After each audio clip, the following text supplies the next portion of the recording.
Hello guys, আসসালামু আলাইকুম। কেয়া daily ব্লগে আপনাদের সবাইকে স্বাগত। আশা করি আপনারা সবাই ভালো আছেন। আমিও ভালো আছি আলহামদুলিল্লাহ। আর সকালে ঘুম থেকে উঠেই রান্নাঘরে আসলাম সবার জন্য ব্রেকফাস্ট তৈরি করার জন্য। তো আমি আজকে ব্রেকফাস্ট তৈরি করেছি মিষ্টি লাউ দিয়ে চিংড়ি মাছের সবজি আর রুটি। আমি নিজে খেয়েছি, খাওয়ার পরে আমি কিন্তু আমার হাসব্যান্ডের জন্য সুন্দর করে টেবিলে সাজিয়ে রাখলাম যেন তিনি ঘুম থেকে উঠেই রেডিমেড ব্রেকফাস্টটা পায়। তো যাই হোক, এদিকে ডোরা, টুনটুন ওদের সবাইকে কিন্তু আমি ব্রেকফাস্ট করেছি আমার সঙ্গে। আর অনেকদিন ধরে ভাবতেছিলাম আমি আমার বারান্দার বাগানটা পরিষ্কার করব। আসলে সময়ের জন্য হয়ে উঠতেছিল না। একটা কথা আছে, সময়ের কাজ সময় না করলে কিন্তু সেই কাজটা আরো অনেক জটিল হয়ে যায়। তো আমার ক্ষেত্রেও এটা হয়ে গেছে। আসলে ১ মাস ধরে বারান্দার বাগানটা পরিষ্কার করব করে হয়ে ওঠে না। এই যে দেখেন বারান্দার কি অবস্থা, একদম নাজেহাল একটা অবস্থা হয়ে গেছে। তো আজকে ভাবলাম যত কষ্টই হোক আমি আজকে সময় বের করে বারান্দার বাগানটা পরিষ্কার করবই করব। যে কথা সেই কাজ, চলে আসলাম কিন্তু বারান্দায়। আর আশা করি আপনারা আমার ভিডিওটি শেষ পর্যন্ত থাকবেন।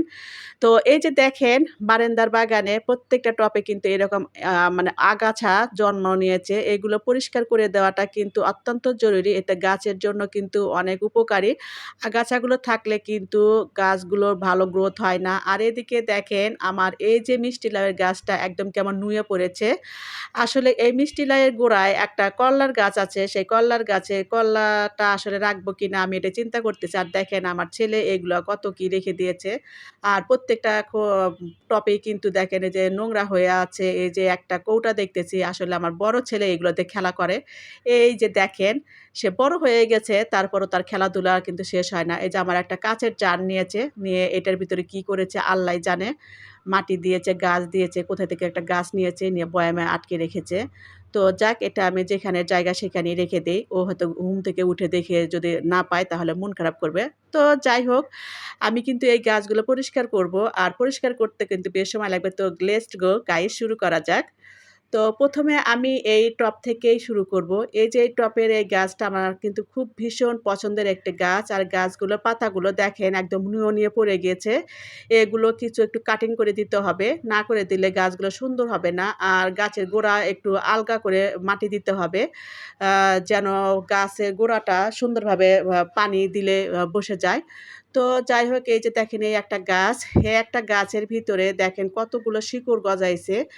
আসলে দেখা যাচ্ছে যে গাছের থেকে গাছের শিকড়ই বেশি হয়ে গেছে। এগুলো সবকিছুই কিন্তু আমাকে কাটিং করতে হবে। আজকে আসলে একটু পরিশ্রমটা বেশি করতে হবে। ওই যে বললাম ১ মাসের কাজ আমি জড়ো করে রেখে দিয়েছিলাম, যার কারণে আজকে পরিশ্রমটা বেশিই হবে। তো গাইস, আমি কিন্তু এই কাজগুলো শুরু করব। ১ম এ এই ইটগুলো সরাইতেছি। এই ইটগুলো কিন্তু আমি প্রত্যেকটা টবের নিচে দিয়েছিলাম। কারণ পানি দিলে যেন নিচ দিয়ে পড়ে যায়।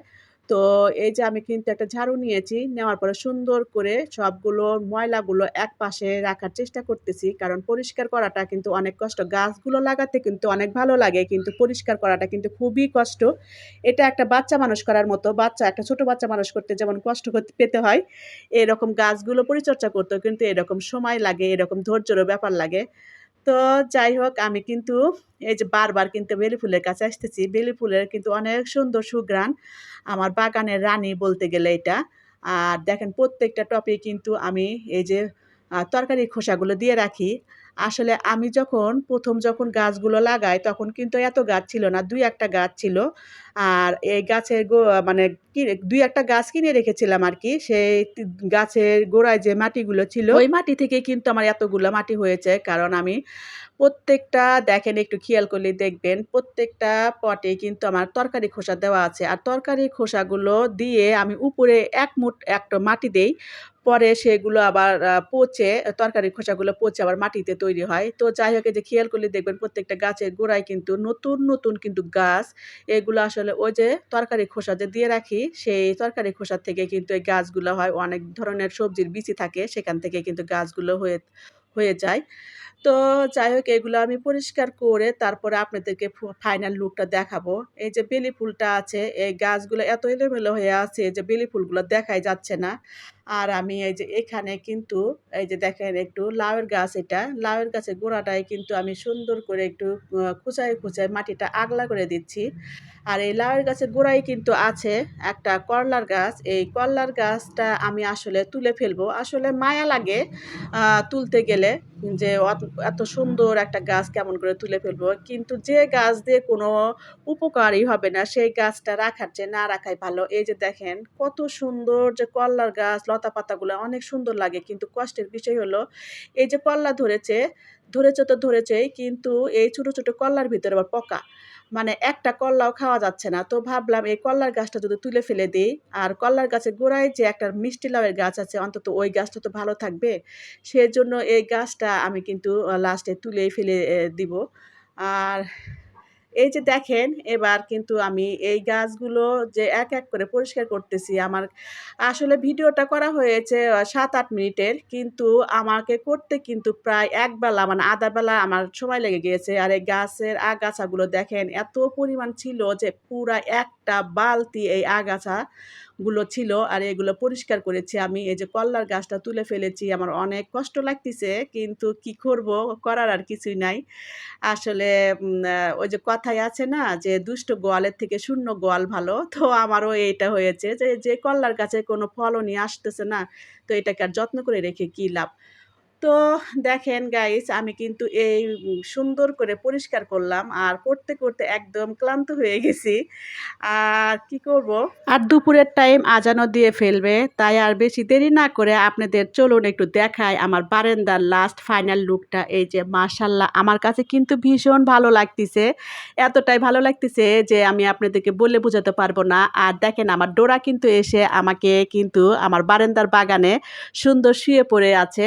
তাকে দেখেও আমার ভালো লাগতিছে। কারণ ইতিমধ্যেও কিন্তু আমার ডোরা, টুনটুন এসেছিল। তাদেরকে ভিডিওতে দেখানো হয় নাই। কারণ ভিডিও করতে গেলে দেখা যায় যে কাজ করা হয় না। আর যেহেতু দুপুরের টাইম আজান দিয়ে দিবে, তাই ওদের ভিডিওটা না করে ডাইরেক্টলি আমি আপনাদেরকে আমার বাগান পরিষ্কার করার পর যে লুকটা সেটাই দেখাইতেছি। আর কি বলবো, এই যে পুত্তলিকা গাছটা, এটাও কিন্তু একটু রিকভার করেছি আমি। কত সুন্দর ফুল ফুটেছে। আসলে আমার বাগানে যখন ফুলগুলো ফোটে তখন কিন্তু আমার কাছে অনেকটাই ভালো লাগে। অনেক ভালো লাগে। কি ডোরা, আমার বাগানটা তোমার পছন্দ হয়েছে মা? ডোরা কিন্তু চুপচাপ আমার কথাগুলো শুনতেছে। আর ওরে একটু আজকে আমি গোসল করে দিয়েছিলাম। যার কারণে ওর চুলটা এখনো ভেজা আছে। একটু কার্লি, কার্লি লাগতিছে। ও একটু অসুস্থ, বরাবরই অসুস্থ থাকে। যারা ভিডিওটি শুরু থেকে শেষ পর্যন্ত দেখছেন তাদেরকে মন থেকে আন্তরিকভাবে অনেক অনেক ধন্যবাদ জানাই। যদি ভিডিওটিতে এখনো লাইক করে না থাকেন তাহলে একটি লাইক করে আমাকে আরো উৎসাহ দিবেন। আপনার সুন্দর একটি কমেন্ট জানাতে ভুলবেন না। আর আমার চ্যানেলে নতুন হয়ে থাকলে প্লিজ চ্যানেলটাকে সাবস্ক্রাইব করে পাশে থাকবেন। আপনাদের ভালোবাসা আর দোয়ায় আমাকে নতুন নতুন ভিডিও বানাতে অনুপ্রেরণা দেয়। আজ তাহলে এ পর্যন্তই বন্ধুরা, সবাই ভালো থাকবেন, সুস্থ থাকবেন। আল্লাহ হাফেজ। আবার দেখা হবে নতুন একটি ভিডিওতে।